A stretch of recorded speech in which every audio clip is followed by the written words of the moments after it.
We begin this half hour with some Atlanta residents saying they are being terrorized by driverless cars. Residents say they are waking up to Waymo traffic jams, the driverless and passengerless cars taking over their quiet cul-de-sac. It's just the latest incident of the high-tech robo-taxis going rogue. CBS's Skylar Henry has more. We've almost lost some pets. It's a little scary.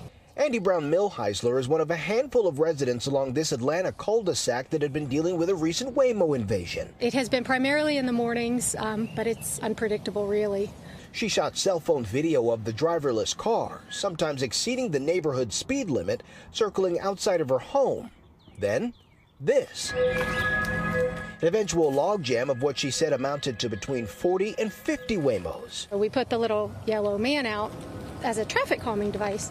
It confused the Waymos. All of a sudden, there were 8 or 10 of them backed up. It was a mess. Just this month, Waymo announced the recall of nearly 3,800 robotaxis to address a software flaw, causing the vehicles to misinterpret standing water after one drove into floodwaters in Texas. As the number of autonomous cars have increased on American roads, so have the woes, from taxis not stopping for school buses to others blocking emergency vehicles.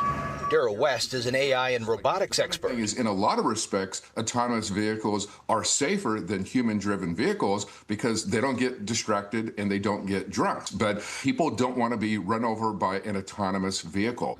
In a statement, Waymo says it's addressed this so-called routing situation here in Atlanta.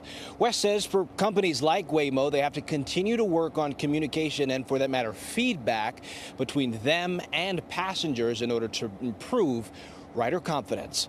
For CBS Saturday Morning, I'm Skylar Henry in Atlanta.